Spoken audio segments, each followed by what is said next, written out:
Assalamualaikum warahmatullahi wabarakatuh. Perkenalkan, saya Rahma Ayuntias Fahrunisa. Saya dari Fakultas Psikologi Universitas Gadjah Mada. Saya akan memaparkan hasil penelitian saya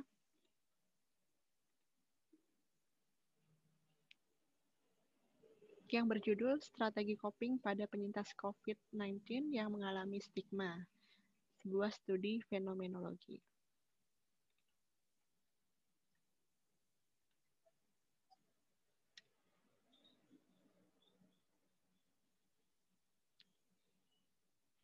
Baik, sebenarnya bagaimana latar belakang dari penelitian saya?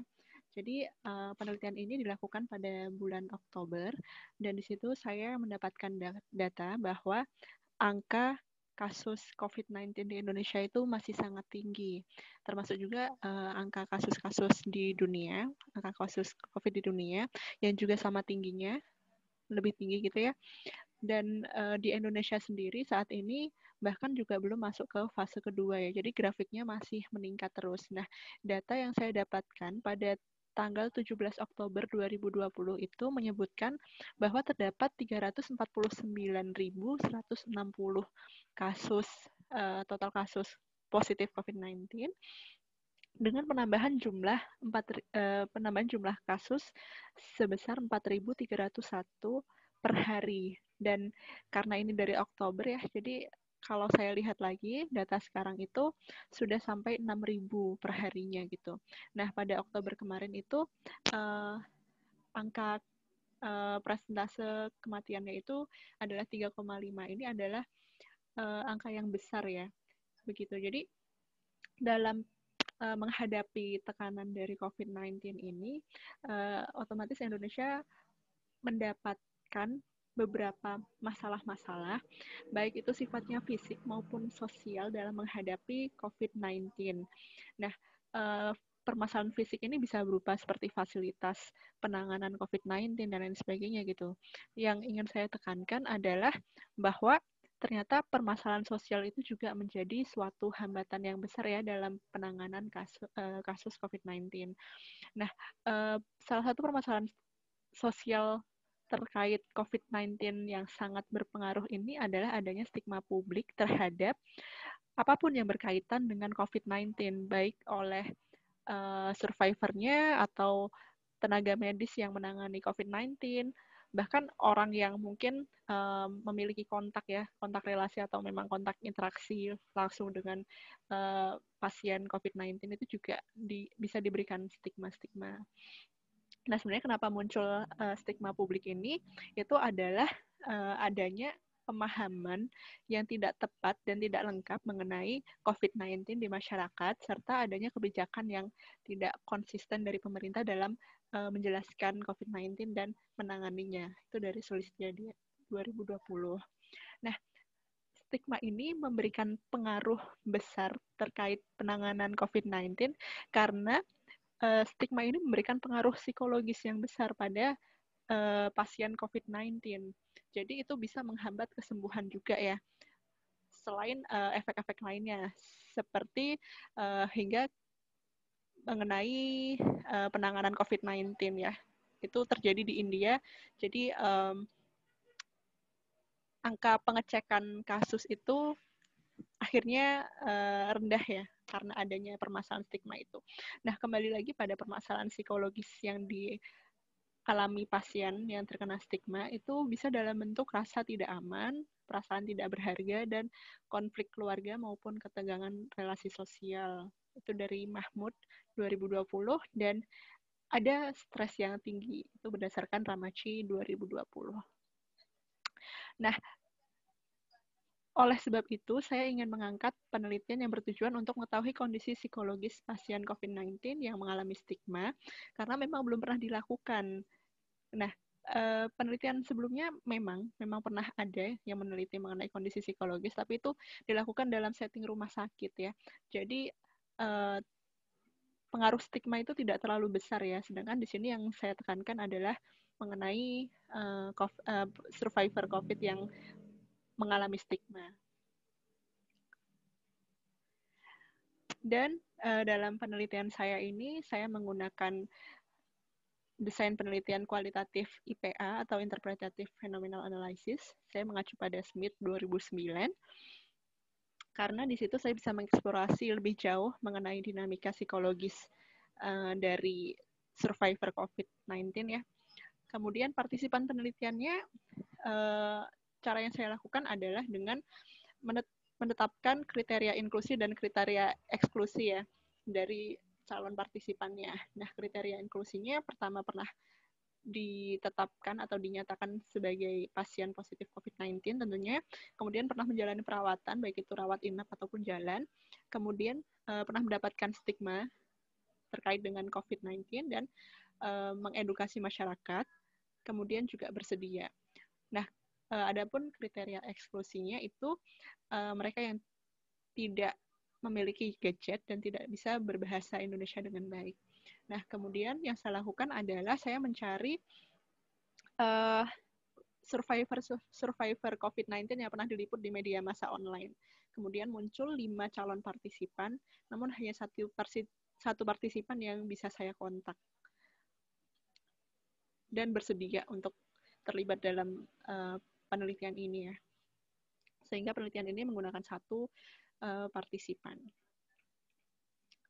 Nah, pengumpulan data dilakukan dengan cara in-depth interview secara online atau daring dengan outline pertanyaan mengenai pengalaman, kesulitan, kemudian strategi coping, dan pengalaman spesifik ketika menghadapi stigma ya.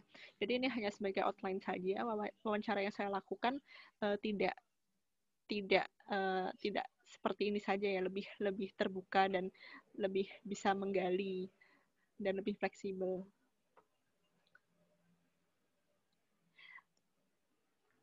Oke, jadi dari penelitian saya, karakteristik partisipan yang saya teliti adalah berusia 29 tahun, berjenis kelamin laki-laki, belum menikah, bekerja sebagai ASN di suatu lembaga pemerintahan yang memang banyak berkontak dengan orang-orang dari luar negeri, sehingga memang risiko pemaparan COVID-19-nya cukup tinggi ya.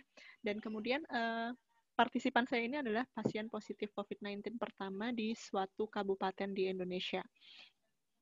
Nah, kemudian hasil dari penelitian ini memunculkan 3 tema utama. Yang pertama adalah mengenai tantangan yang dihadapi sebagai survivor COVID-19. Kedua, mengenai stigma. Ketiga, mengenai strategi coping yang dilakukan. Nah, untuk tema pertama mengenai tantangan sebagai survivor COVID-19, berhubung partisipan saya ini adalah pasien pertama di suatu kabupaten di Indonesia, jadi memang banyak tantangan itu yang terkait dengan fasilitas dan penanganan COVID-19. Gitu. Jadi itulah yang menjadi stresor-stresor bagi partisipan, terutama di awal-awal masa perawatan ya. Nah, ya kemudian dari tema yang pertama ini saya membagi menjadi 2 sumber stresor ya. Yang pertama sumber eksternal dan yang kedua adalah sumber internal gitu. Masing-masing dari sumber stresor ini saling berdinamika ya. Gitu. Nah, untuk yang eksternal, yang pertama tentu adalah ketidaksiapan fasilitas. Bahkan dari rumah sakit yang sudah dijadikan sebagai rujukan juga ternyata tidak siap gitu. Dan kemudian itu memberikan tekanan tersendiri pada partisipan karena berharap bisa ditangani dengan baik, tapi kenyataannya ya sama sekali belum siap. Kemudian juga adanya ketidakakuratan informasi mengenai COVID-19 yang beredar di media. Karena partisipan saya ini pendidikannya tinggi dan cukup pandai juga dalam mencari informasi. Hanya saja ada kekecewaan yang muncul karena informasi yang diberikan terkait COVID-19 itu tidak sesuai dengan kenyataan dan kondisi dirinya begitu. Jadi itu juga menjadi salah satu stresor baginya. Karena selama ini ya media kan sebagai pembawa informasi mengenai COVID-19 ternyata memang tidak demikian. Jadi COVID-19 tidak seperti yang dipaparkan di media. Kemudian adanya keterbatasan informasi mengenai COVID-19, seperti keterbatasan informasi mengenai bagaimana untuk menanganinya, apa yang harus dilakukan, dan lain sebagainya, karena memang partisipan ini masih dalam ini ya, di awal-awal dulu masa penyebaran COVID-19. Kemudian, nah ini yang membuat partisipan saya ini sangat-sangat stressful ya. Jadi permasalahan pada ketidakpastian hasil swab karena sangat-sangat lama. Jadi selama menjalani perawatan, partisipan itu dipenuhi dengan perasaan tidak pasti gitu. Bagaimana ini hasil swabnya, kapan akan keluar, kapan saya akan positif, kapan saya akan bisa pulang, kenapa lama sekali, dan lain sebagainya. Dan untuk masa perawatan partisipan saya itu adalah lebih dari 1 bulan, dan itu tergolong cukup lama ya, karena dibanding yang lain ya, padahal usianya masih muda gitu, karena memang ada faktor-faktor psikologis yang membuat tertekan gitu, jadi mungkin penyembuhannya juga tidak optimal ya. Nah kemudian ada juga stigma dari orang lain, tapi karena memang dari awal partisipan saya ini dirawat di rumah sakit, sehingga interaksi dengan orang lainnya itu juga terbatas ya. Jadi stigma ini didapatkan setelah dia keluar dari rumah sakit. Tapi satu hal yang unik juga sebenarnya dia juga mendapatkan stigma dari orang lain itu di lingkungan rumah sakit ya. Jadi dari tenaga medis sendiri itu, karena dia adalah pasien positif pertama, dia juga mendapatkan stigma itu gitu. Seperti gambarnya dirinya difoto, kemudian gambarnya dipublikasikan dan lain sebagainya gitu. Nah, itu stigma yang datang dari orang-orang di rumah sakit itu sendiri ya. Kemudian yang kedua dari masyarakat sekitar ya, terutama teman dekatnya, memang tidak banyak dan cukup suportif. Hanya saja dia tetap mendapatkan respon seperti itu ya. Tetap ada stigma yang harus dihadapi. Kemudian ada juga tekanan media massa. Jadi karena dia adalah pasien positif pertama, jadi banyak sekali media massa yang meliput. Kemudian juga data-data pribadi banyak yang bocor, itu menjadi sumber stresor juga bagi partisipan. Kemudian yang kedua adalah internal. Jadi pada kasus partisipan ini, dia sama sekali tidak menyangka bahwa dia akan terkena COVID-19 ya. Karena keterbatasan informasi juga dan ketidaksesuaian informasi yang sudah didapatkan dengan kondisi dirinya. Jadi sama sekali tidak ada persiapan ke arah sana gitu. Nah, kemudian dia juga memiliki persepsi negatif tentang COVID-19 karena media memang menggambarkannya secara negatif gitu. Jadi ada pengaruh dari media yang ia terima gitu, dan itu sifatnya negatif. Kemudian ada juga kekhawatiran karena adanya ketidakpastian kesembuhan, karena waktu rawatnya itu lama sekali, kemudian pelayanan dan penanganannya juga tidak optimal ya, sehingga yang dihadapi pasien sehari-hari adalah adanya perasaan ketidakpastian untuk semua-muanya. Kemudian adanya ekspektasi untuk segera sembuh gitu. Jadi setiap hari partisipan selalu bertanya-tanya kapan sih aku bisa pulang gitu. Kemudian ketika melihat pasien lain yang mungkin masuknya lebih akhir dibanding dia, tapi keluarnya lebih awal, itu ada kekecewaan tersendiri ya, kenapa aku tidak pulang-pulang dan lain sebagainya. Kemudian juga kurang penerimaan terhadap kondisi ya. Jadi partisipan ini membutuhkan waktu cukup lama untuk bisa menerima kondisinya. Dan untuk tema kedua, mengenai stigma yang dihadapi oleh survivor COVID-19. Jadi karena stigma itu ada 3 jenis ya. Yang pertama ada prasangka, stereotip, dan ada diskriminasi. Nah, yang dihadapi oleh partisipan saya ini lebih ke prasangka dan stereotip. Jadi yang pertama, dengan adanya pengambilan gambar oleh tenaga medis. Kemudian masyarakat yang lebih waspada terhadap dirinya gitu, dengan menanyakan pertanyaan-pertanyaan yang mungkin tidak wajar juga untuk ditanyakan dan lain sebagainya. Kemudian juga adanya rasa takut untuk menggunakan barang milik survivor COVID dari temannya. Dan tema ketiga mengenai strategi coping survivor COVID-19.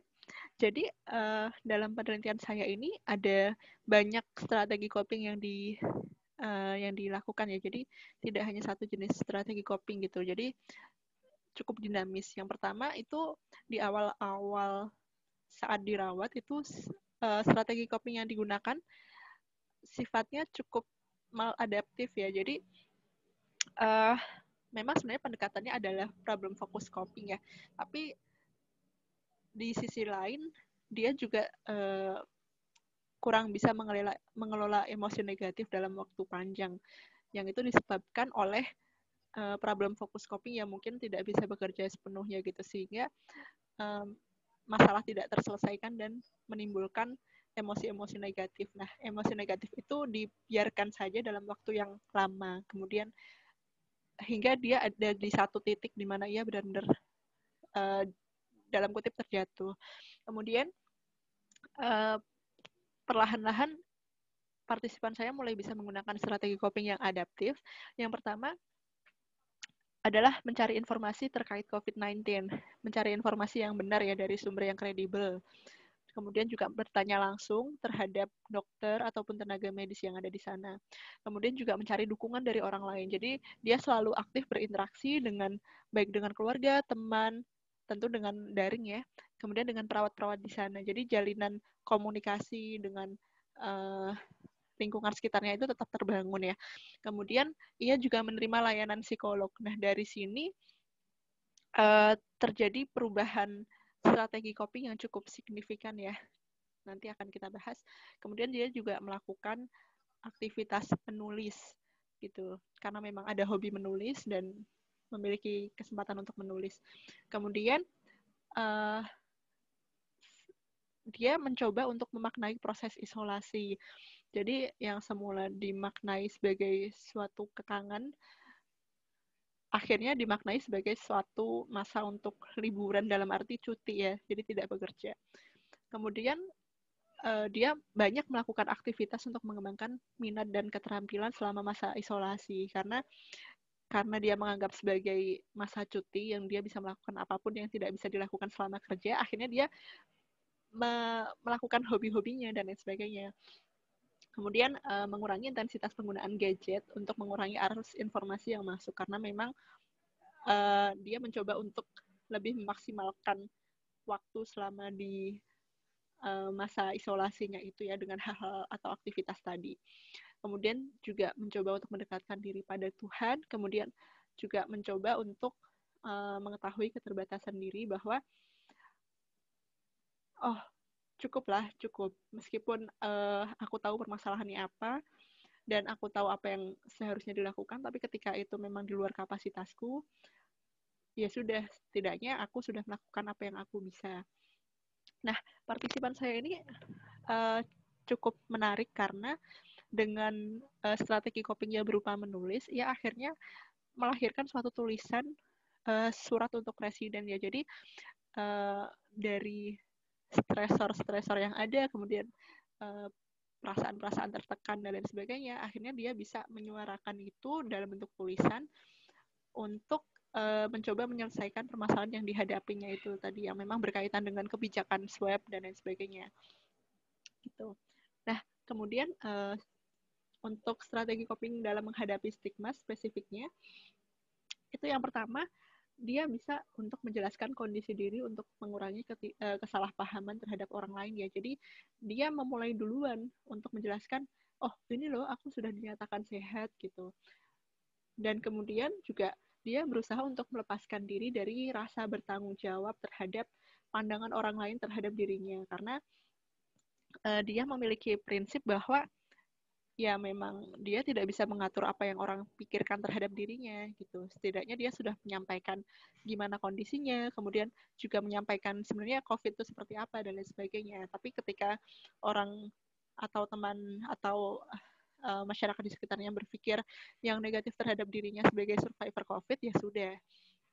Kemudian dia juga melakukan edukasi atau berbagi pengalaman dan pengetahuan terkait COVID-19, terutama di media sosial. Dan ini sangat-sangat gencar. Bahkan dia juga mendampingi survivor COVID lain yang memang banyak menghubungi dirinya untuk bertukar informasi, kemudian saling mendukung, dan sebagainya.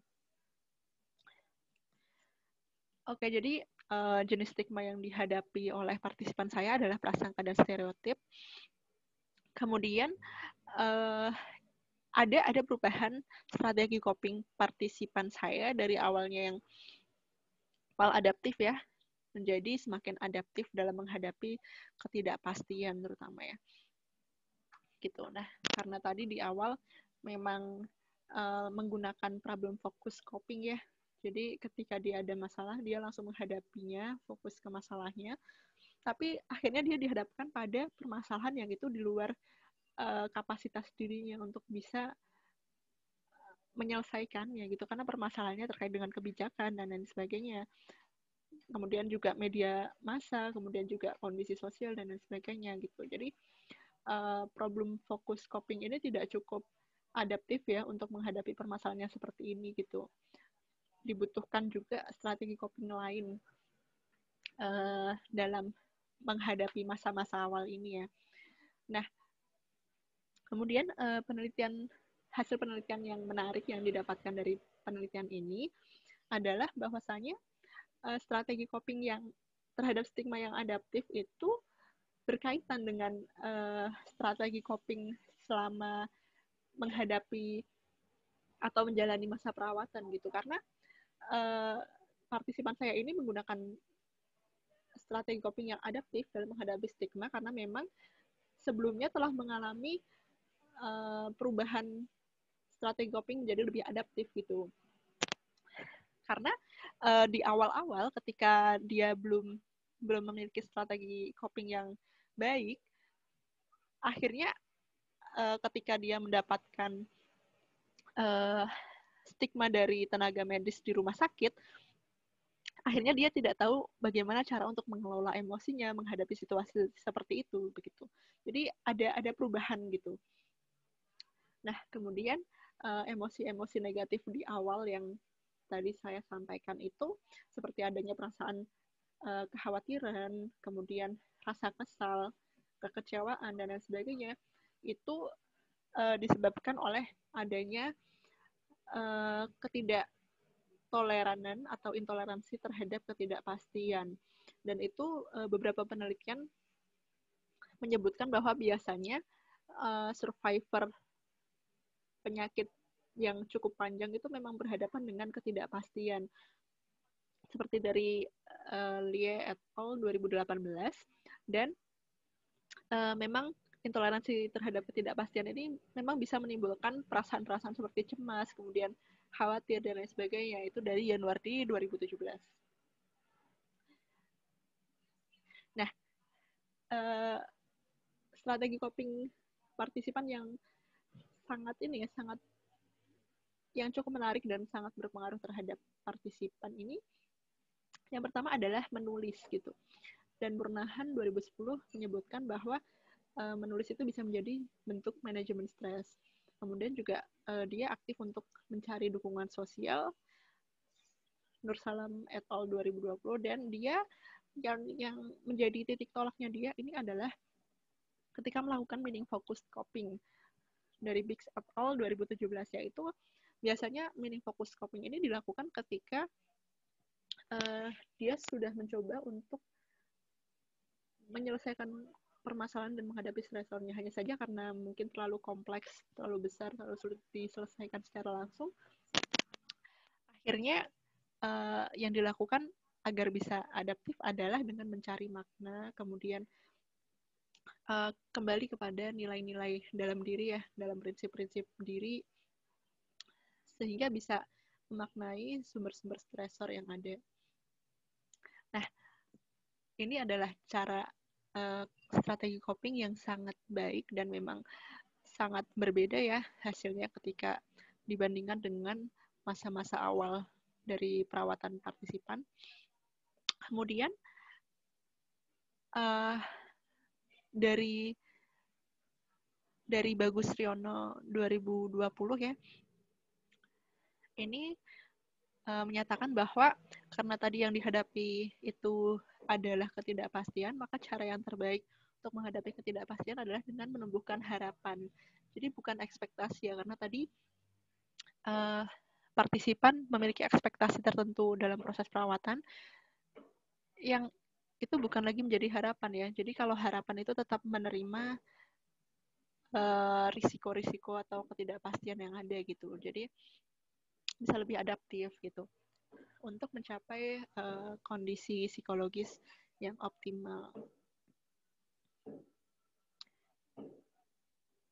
Nah, jadi secara keseluruhan penelitian ini sudah memberikan referensi mengenai strategi coping yang adaptif bagi survivor COVID-19 yang mengalami stigma, kemudian juga memberikan gambaran psikologisnya sehingga bisa menjadi referensi tersendiri untuk membahas gambaran atau dinamika psikologis survivor COVID-19 dan menjadi pertimbangan dalam kebijakan penanganan COVID-19 seperti mengadakan pelayanan psikologis terhadap pasien-pasien COVID-19.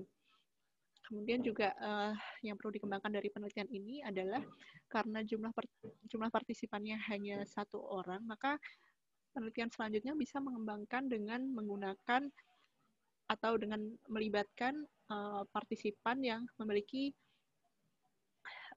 usia berbeda ya. Kemudian jenis kelamin, pendidikan, tingkat ekonomi, tingkat keparahan penyakit yang disebabkan oleh COVID-19 itu sendiri, dan kompleksitas stigma yang didapatkan. Nah, ini referensi yang saya gunakan. Jadi, demikian presentasi saya mengenai penelitian saya.